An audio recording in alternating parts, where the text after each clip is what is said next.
हळद रुसली कुंकू हसलं मालिकेच्या आजच्या भागामध्ये आपण पाहणार आहोत की आता सगळ्या गोरगरिबांची कथा ऐकल्यानंतर दुष्यंतने निर्णय घेतलेला असतो की या सगळ्यांच्या पाठीशी खंबीरपणे उभं राहायचं आणि त्यासाठी तो सगळ्यांना आता आश्वासन देत असतो. तेवढ्यातच ना त्याचा फोन वाजतो. त्याचे जे क्लायंट असतात त्यांनी कॉल केलेला असतो आणि ते त्याला थेट लंडनला पाठवत असतात. मागच्या वेळेला सुद्धा ते गावात आले होते आणि तेव्हासुद्धा त्यांनी दुष्यंतला सांगितलेलं होतं की तुला लंडनला जॉबची चांगली अपॉर्च्युनिटी आहे आणि त्यावेळेला सुद्धा दुष्यंतने नकार दिलेला असतो. आतासुद्धा इथे दुष्यंतला सांगितलं जातं की तुला यावं लागेल लंडनला, पण त्यावेळेला सुद्धा दुष्यंत नाही असं म्हणत असतो. त्यावर कृष्णा दुष्यंतला समजवत असते गावकऱ्यांचे प्रॉब्लेम काही सुटणार नाही आणि इकडे लक्ष द्यायला मी आहे, तुम्ही काळजी करू नका असं देखील आता ती म्हणत असते. पण त्याच वेळेला आता दुष्यंतला ती म्हटल्याबरोबर दुष्यंत काही ऐकत नसतो, कारण त्याचा निर्णय झालेला असतो.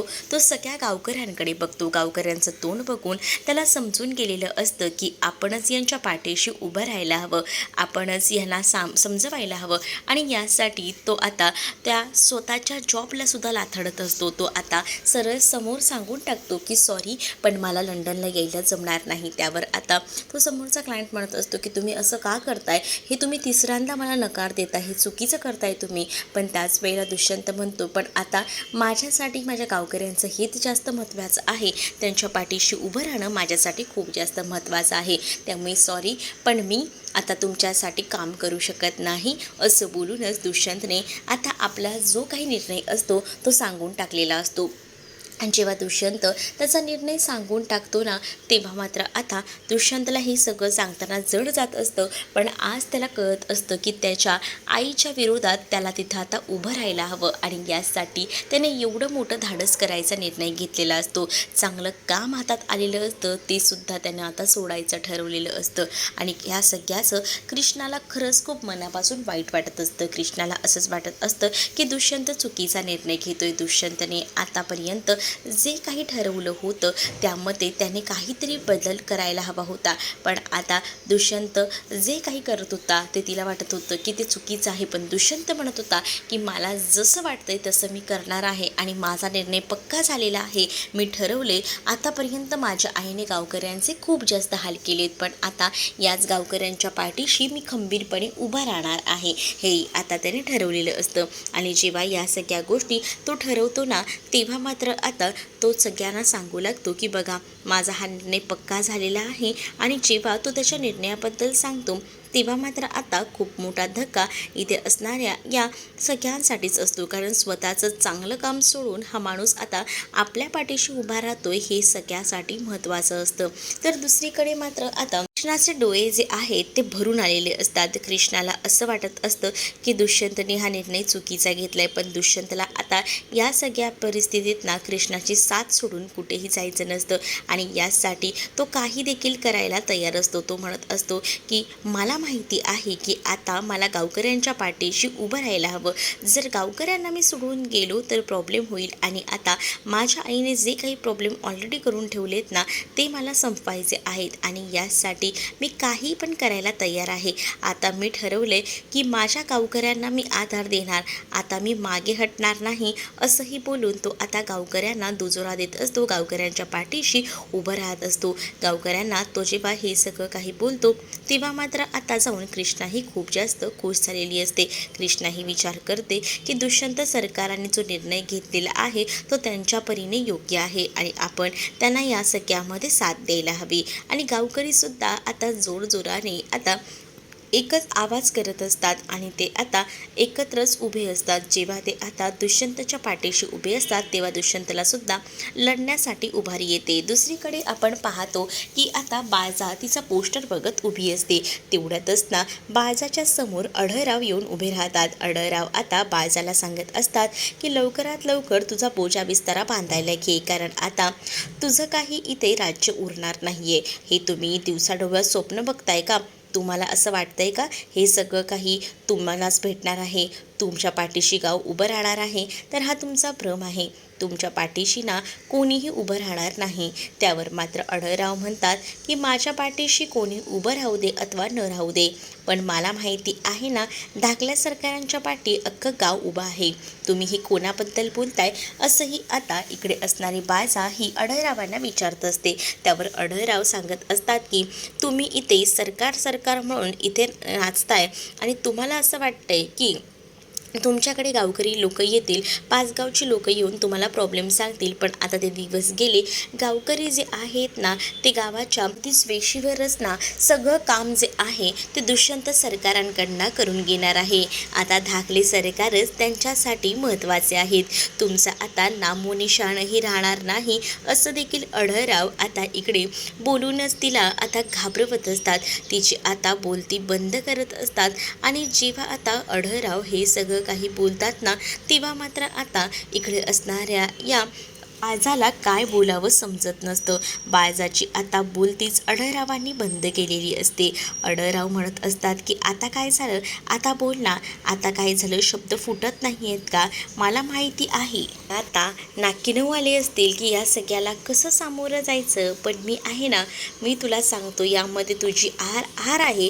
कारण आता सगळेजण दुष्यंतला डोक्यावर बसवून नाचवणार आहेत. कारण गावकऱ्यांना सुद्धा तुझे खरे रंग कळलेत. इतके दिवस गावकऱ्यांच्या पाठीशी उभं राहिला, तुझ्या विरोधात जायला कोण तयार नव्हतं, पण आज साक्षात तुझा मुलगा तुझ्या विरोधात जाऊन तुझ्या पाठी उभा आहे असं देखील आता सांगितलं जातं. दुसरीकडे मात्र आता दुष्यंतच्या भोवती सगळ्या बायका उभ्या असतात आणि दुष्यंतला त्या अक्षरशः अभिषेक घालतात, ते सुद्धा दुधाने अभिषेक जेव्हा दुष्यंतला घालतात तेव्हा काही गुलाबांच्या पाकळ्या दूध आणि पाण्यानेच आता इकडे अभिषेक घालून त्याची आंघोळ केली जाते. कारण आता तो गावकऱ्यांसाठी अक्षरशः देव मानला जातो.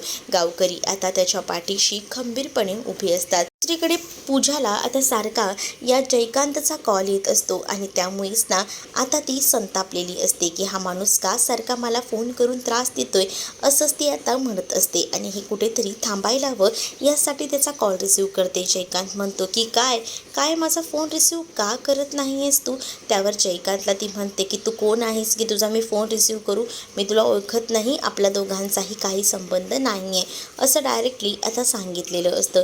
जेव्हा आता हे सगळं सांगितलं जातं ना तेव्हा मात्र आता इथे असणारी पूजा बेधडकपणे बोलत असते. पण तू माझी बायको आहेस होणारी असंही आता सांगितलं जातं. आणि जेव्हा तू माझी बायको आहेस होणारी हे जेव्हा सांगितलं जातं ना तेव्हा मात्र इथे पूजा भडकलेली असते आणि पूजा म्हणत असते की तुझी हिंमत कशी झाली आणि तुझ्याबरोबर कोण लग्न करणार आहे, चल फुट, तुझ्यासोबत मी लग्न करत नसते असंही आता पूजा जी आहे ती आता म्हणत असते. पूजा जेव्हा हे सगळं बोलते तेव्हा जयकांत भडकलेला असतो आणि जयकांत आता फोन ठेवून देतो.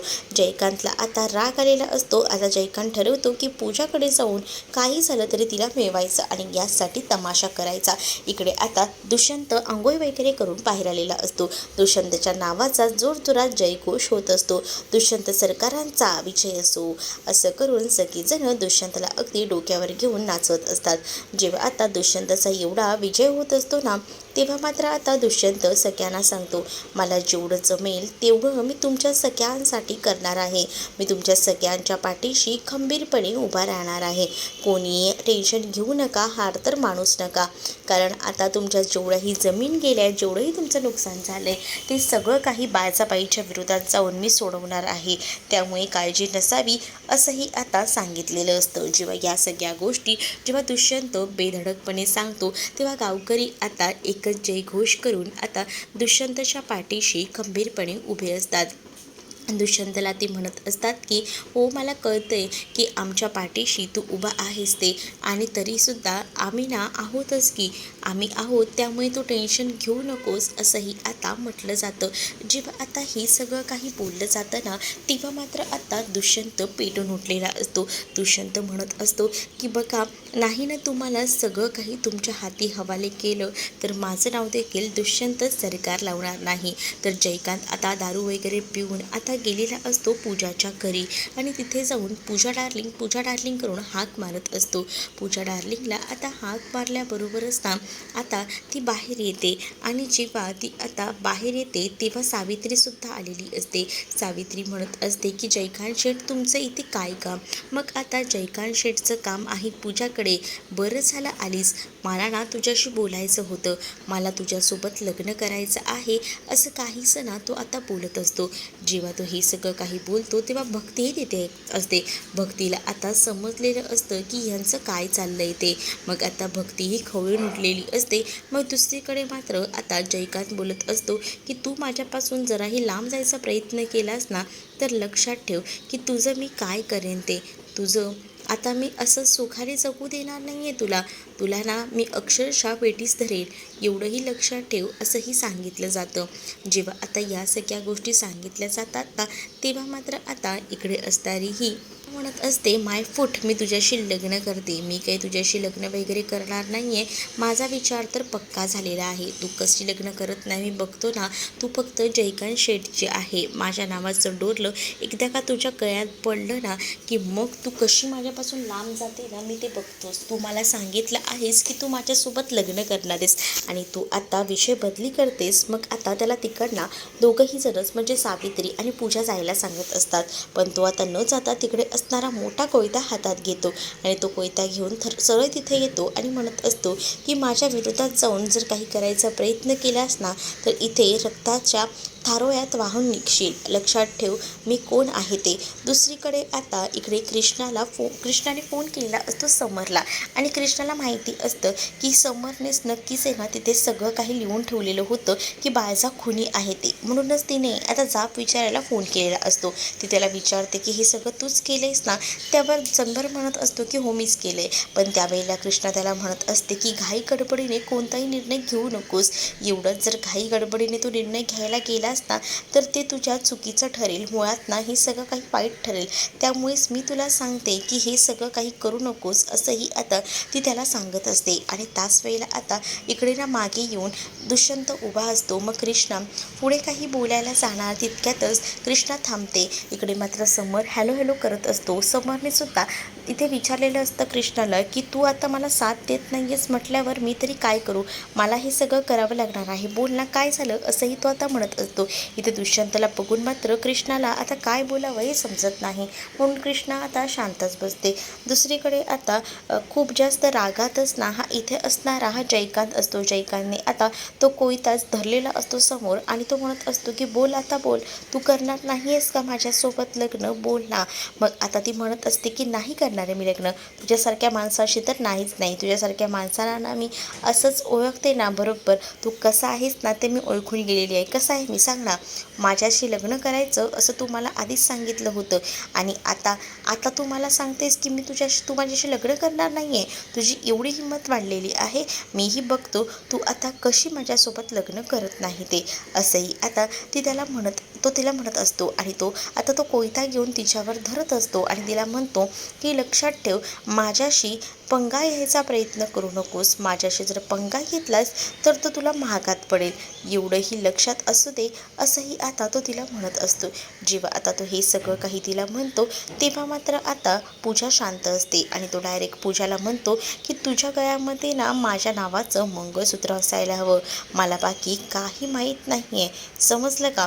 असं बोलूनच आता तो चिडलेला असतो आणि जेव्हा तो चिडतो तेव्हा मात्र इथे असणारी ही सावित्री त्याला शांत करत असते. सावित्री म्हणत असते की तुम्ही शांत व्हा. तुम्ही काय इतकं पॅनिक होत आहे असं बोलून ती आता कसंबसं त्याला शांत करायचा प्रयत्न करत असते. पण तो आता शांत होत नसतो कारण त्याला पूजावर त्याचा अधिकार त्याचा हक्क सांगायचा असतो आणि यासाठी तो आता पेटून उठलेला असतो. तो सरळ सांगतो की मला ना आता तुमचं काही ऐकून घ्यायचंच नाही आहे. मी ठरवलं आहे की मला जे हवं ते मी करणार आणि त्यासाठी मी काहीही करायला तयार आहे. मग तुझ्या गळ्यात माझ्या नावाचं मंगळसूत्र कसं येत नाही ना तेच मी बघतो असंही आता तो म्हणू लागतो. जेव्हा आता हे सगळं काही तो रागारागात बोलतो तेव्हा मात्र आता रागानेच इकडे तो बोलून तिकडनं निघून जातो कारण कारण आता त्याला सावित्रीने कसं बसं पाठवून दिलेलं असतं. सावित्रीचं म्हणणं हेच असतं की हा इथून लवकरात लवकर जायला हवा, नाहीतर त्यालाही माहिती आहे की ते सगळ्याचे परिणाम काय होतील ते. आणि म्हणूनच ना आता ती खूपच जास्त चिडलेली असते आणि त्याला तिकडनं कसं बसं जायला सांगत असते. पण जाताना सुद्धा तो पूजाला जवळ घेतो आणि पूजाला म्हणत असतो की तू असा विचार करत असशील की मी तुझ्यापासून लांब जातोय, पण नाही, मी अजूनच या सगळ्यामुळे तुझ्या जवळ येतोय आणि तुला मी सोडत नसतो, असंही आता त्याने सांगितलेलं असतं. जेव्हा आता तो हे सगळं काही बोलतो तेव्हा मात्र आता भयंकर असा धक्का इथे असणाऱ्या इथे पूजाला बसलेला असतो. तिकडनं जयकांत निघून जातो, पण दुसरीकडे मात्र समर आता फोन ठेवलेला असतो समरने. समर बोलतो की ठीक आहे, मला आता कळलंय, तू जर माझ्या पाठीशी उभी राहणार नसशील ना तर मलाही काही गरज नाही पडलेली. मी ठरवलंय की आता बघ काय करायचं ते. माझे हक्क मला जर मिळवायचे असतील ना तर मी कसेही ते मिळवेन, असंही तो मनातल्या मनात बोलत असतो. इकडे मात्र आता दुष्यंत कृष्णाच्या मागे येऊन उभा राहिलेला असतो आणि मग कृष्णाला म्हणत असतो की काय झालं, तू आता तुझ्या त्या मित्राशीच बोलत होतीस ना, बोल ना. अगं त्याला सांग त्याच्या संसाराकडेही लक्ष द्यायला आणि तूही तुझ्या संसाराकडे लक्ष दे, असंच तो आता तिची मजा घेत तिला बोलत असतो. त्यावर कृष्णा शांत असते, पण दुष्यंत आता तिला बोलत असताना म्हणतो की ठीक आहे, तुला मला काही सांगायचं नसेल तर नको सांगूस, पण इतकाही विचार करू नकोस, ठीक आहे ना. मग दुसरीकडे आता ती विचार करत असते की मी तर सांगायला सांगेन, पण मी कसं सांगू ह्यांना, कारण आहे ना तिला खूप जास्त मनाला लागत असतं. ती विचार करते की ह्यांची हालत कशी झाली होती जेव्हा ह्यांना त्यांच्या आईबद्दल कळलेलं होतं, पण आता जेव्हा मी हे सत्य सांगेन तेव्हा ह्यांना काय वाटेल, असाही विचार ना आता ती करत असते. आणि त्यामुळेच ना आता तिच्या डोक्यामध्ये एक नाही तर अनेक विचार सुरू असतात. पण त्याच वेळेला आता दुष्यंत तिला म्हणत असतो की नको काळजी करूस, नको हे करूस, शांत हो, मी आहे तुझ्याबरोबर. तुला नसेल कोणत्या गोष्टी सांगायच्या तर नको सांगू, मीही तुला कोणत्या गोष्टींसाठी फोर्स करणार नाही, असंही आता दुष्यंत हा कृष्णाला बोलून सावरत असतो. आणि जेव्हा तो हे सगळं बोलून तिला सावरतो ना तेव्हा कुठे जाऊन तिला बरं वाटतं. आणि तर दुसरीकडे मात्र आता पाहायला मिळत असतं की दुष्यंत आपल्यावर एवढा विश्वास ठेवतोय, मग आपण कुठेतरी कमी पडतोय का, आपणही त्याच्या पाठीशी उभं राहायला हवं, असाही विचार ना आता ती करत असते. आणि त्यामुळेच ना आता ती ठरवते की चला आपण कधी ना कधी तर दुष्यंत सरकारांना या सगळ्या गोष्टी सांगायला हव्यात. पण आता सांगून उपयोग नाही, कारण त्यांची ही अवस्था बघूनच ना तिला भयंकर असं टेन्शन आलेलं होतं आणि त्यामुळेच ती शांत बसलेली होती. तर पुढील भागामध्ये मात्र आता सगळंच काही हाताबाहेर गेलेलं असतं. समरने आता ठरवलेलं असतं की आपल्याला जर आपले हक्क हवे असतील तर या दुष्यंतच्या विरोधात जावं लागेल आणि म्हणूनच भर रस्त्यात तो दुष्यंतला मारत असतो. दुष्यंत आणि त्याचसोबत समरची मारामारी चाललेली असते हे कृष्णाला कळतं, म्हणून कृष्ण आता धावत धावतच हे सगळं थांबवायला जाते. पण तोपर्यंत तिथे दुष्यंतला वाचवण्यासाठी अढळराव पोचलेले असतात आणि अढळराव दुष्यंतला वाचवत असतात. पण त्याच वेळेला आता जो अनुसयाचा मुलगा समर असतो तो आपली खरी ओळख अढळरावांना सांगतो आणि त्यामुळे आता अढळरावांच्या पायाखालची जमीनच सरकते. तर तुम्हाला हा भाग कसा वाटलाय कमेंटमध्ये नक्कीच सांगा आणि अशाच नवीन भागांसाठी आपल्या चॅनलला सबस्क्राईब करा. व्हिडिओ आवडला असेल तर व्हिडिओला लाईक करायला विसरू नका. चला तर मग भेटूया पुढच्या भागामध्ये. तोपर्यंत टाटा बाय.